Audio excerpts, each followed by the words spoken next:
Long time since we left you without a dope beat to step two. Step two. That's old school Timberland. I am Khalil T'Challa Lot. And this is Leon, Captain Universe. I always got one up on you. Okay, so anyways, we're rusty. We're just trying to get the rust off. Just talking about comic books is what we love to do. We're going to talk about Spider-Man Homecoming. So Spider-Man Homecoming is the topic. We have some things we'd like to share. Obviously, it's already out. A lot of people have seen it. Came out like July 7th. It's now July 25th. But we're just trying to, just discuss how we feel about the whole progression of Spider-Man and how we felt about the movie overall. Heavy. Definitely spoiler heavy. So if you don't want it spoiled, then you don't need to, don't watch this right now. Don't look at JJ doing something crazy like digging in his nose.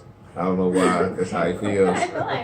He's a fifth grader now. That's how he feels. Okay, so first thing, one of the things we want to talk about is character development in Spider-Man Homecoming.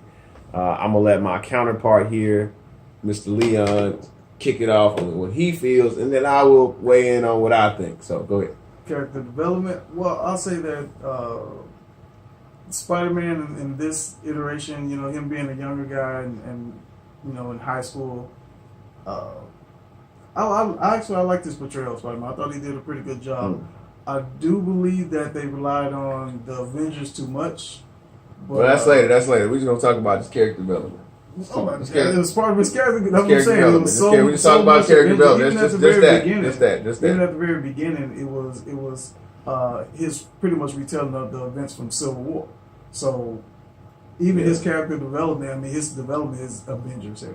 Everything is Avengers heavy. Okay, we'll talk about that. But this is how I feel. I feel like in the character development, I feel like they did a great job. They definitely, Marvel has a way of speaking to an audience that is young. They have a way of talking to the teenagers, way of getting into their heads and staying, how would you call it? They're staying true to the character. True to the character or relevant, staying relevant to the culture. And so, when Spider-Man was developed, there weren't any smartphones. So how would he know anything about smartphones? And now you have him telling the Civil War, and his smartphone is documenting his adventures as becoming Spider-Man. We thought that was great. I thought that was amazing. Yeah. I thought that was good. I like the development of his friend that what was his friend's name? Sat in the chair. Ned. I like Ned. I like the way Ned handled that. It was a great handlement of that. I like the development of Peter Parker being on the science team and being a nerd and things like that. I like the way that they changed Flash Thompson from a blonde-haired, blue-eyed guy to an Indian guy with a lot of money. I don't know if I like that. I like that now because you don't really ever see a lot of portrayal of villainous or villains in certain cultures, and I think that was cool. I think that was really cool the way they did that.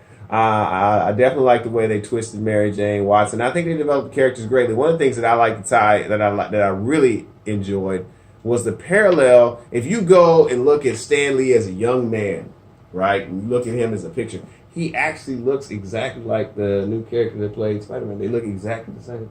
So I thought that was pretty cool. And I know that Stan often wrote himself and Peter Parker and wrote his wife as Mary Jane. R.I.P. to his wife, Miss Lee. We were sorry for your loss, Stan. We really, our heart goes out to you. So, I think they did a good job on character development, and I think they did an excellent job in making Peter an innocent bystander. I mean, I thought Peter has never wanted to have this great responsibility and great power. He never wanted that. It was bestowed upon him, and I do think they did a great job in it. So if I were to give it a scale out of 1 to 10, I would give it 9.5 on character development. I would give it that. Yeah, for sure. So yeah. I'll second. Okay, second that. Okay, so second thing is we're going to talk about some glows. So we're going to talk about some glows and some grows. So the glows would be the good things that we saw in the movie. Some grows would be something we would like to change. And so before we continue, though, I want to make sure we touch on the idea. My counterpart was saying here that he felt as if Spider-Man has been playing a second fiddle to the Avengers, and they lessened his character as a mainline character. Now, if you follow Marvel, you will know that Spider-Man is the mainline character. He is the Superman of the Marvel universe. That is what he is. He is the epitome of a superhero in the Marvel universe. So now he's saying his opinion on it. I'll let him say it better than I can't say it the way he's gonna say it. So go ahead. Yeah.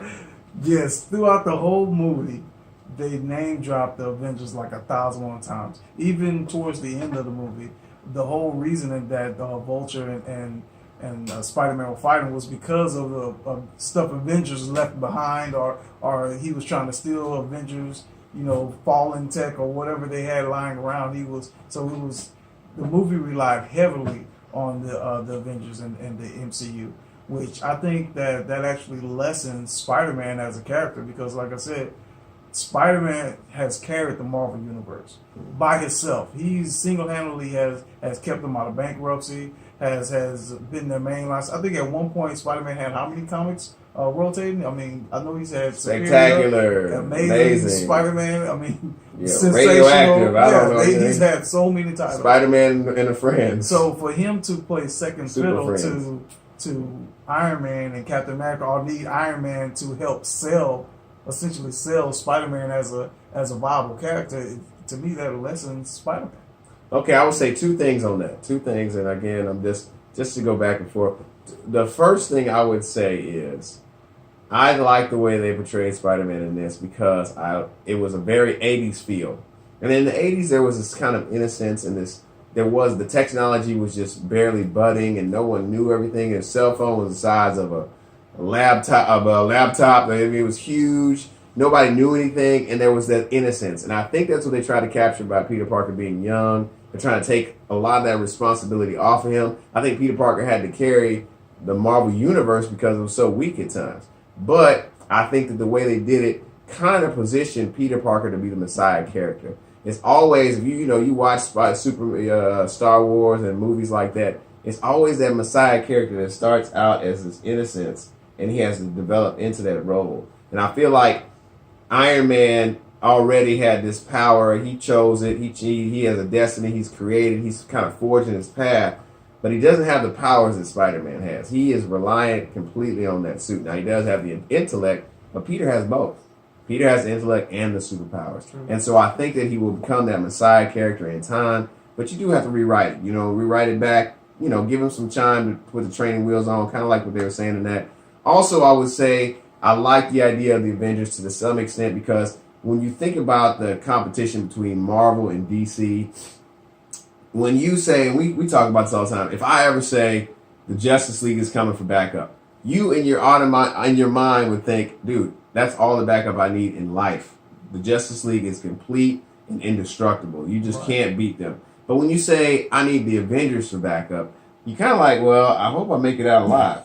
So I think they're trying to build up the Avengers as the same level as the Justice League. I mean, they got to have some kind of competition. So I thought it was good the way they did it. Are they doing a little too much Avengers? Yeah, I can see where they're going with it because they want to push it towards Thanos and they want to have this super unit of superheroes that can go against Thanos in the Infinity Wars, which really the Avengers don't necessarily have a part in that, but they fight. But we're not gonna spoil that. But anyways, you need to read the comics. So so that would be one. So another glow. So some of the glows we had were diversity. We talked about diversity, right? We like the diversity of it. Well, who was your favorite diverse character that you saw on there? Probably Ned. Ned, you like Ned? I liked him as a character. I thought he was hilarious and he brought a lot to the movie. I think Mary Jane Watson got me. She did the thing. And I don't think her last name was Watson. Well, they probably didn't say but that's the character's name. I don't know. They're going to change it, but we know her name is Mary Jane. It's got to be Mary Jane. It's not Mary Jane. That's who this girl is. It's, what is it, Melissa? What was Michelle. It? Michelle, yeah. Mm. And I don't know what the J stands for. Well, she said MJ. She said MJ, but her name was Michelle. Okay, well, we'll see. We'll see how that turns out. But I do like her character. There was also a moment where Gwen was in there. Gwen Stacy was in there. She was towards the end, and MJ was giving her a hug. I saw that was good. So, also the suit. Do you have anything about the suit you like?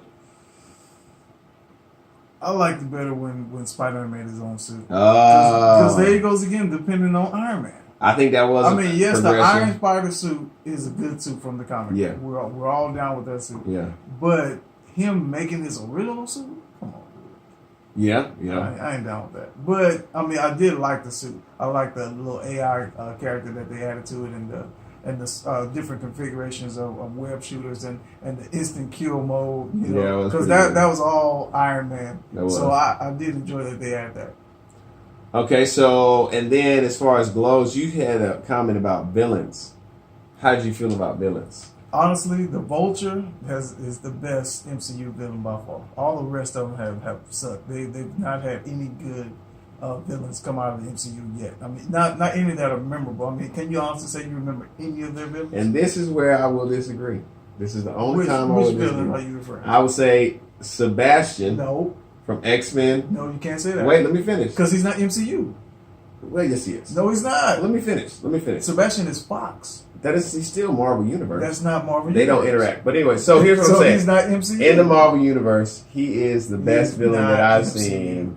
Now we can go back and forth with that, but I think that him killing Magneto's mom. Well, that's yes. I he's thought a good that was- villain I thought that was a in great that villain. movie. But Yes. like I said, that's Fox. That's not MCU. Ah. MCU would be the Red Skull. Would be Ultron. Would be see. That's not. I can't even remember any good ones. Baron Zemo. He's another one. Who else? They had Loki. You know, well, Loki's everybody loves Loki. He became the anti-hero. Yeah, those are all the MCU villains, but you can't even remember any of the other ones. I mean, okay, who's the main villain from Thor, the second Thor, or even the first Thor? The Dark Elf. What about the first one? You can't the even first remember one- the first one. The first one was Loki, wasn't it? Oh yeah, you're right. It was Loki. Yeah. But regardless, Vulture by far is the best MCU villain. Besides Well, you Loki. know, with Kevin Costner, well, not Kevin Costner, Michael Keaton is a hard. Michael Keaton is He's a hard beast. person to I beat, get man. behind He's a that beast. dude no matter He's what pretty he good plays. actor, so I Yeah. give it to him. He was a great actor. I Yeah. like him. And he was kind Best of actor. he was like a compassionate, weird villain. It was weird. I like Yeah, it. because but- that part in the car when he figured out who Spider-Man was, Yeah, he was pretty and hot. to me, he was such a dad. I was like, he's a dad. I will all shoot the you way. right now, but not in front of my daughter. Gotcha. Okay, so here's some grows. What are some grows? What are things you'd like to see different? What are things you could have saw? I think they need to not rely so heavily on the MCU. I mean, I You enjoy mean having MCU or Avengers? the Avengers. Yeah. I believe that Spider-Man is a great character of his own, and he doesn't need to rely on Iron Man and Captain America and all them to have a good movie or be a good character or be a viable character. It's good that he's a part of the universe. I think they should include that, but they shouldn't rely so heavily on it. I'm hoping in the next movie that they don't rely as much on it.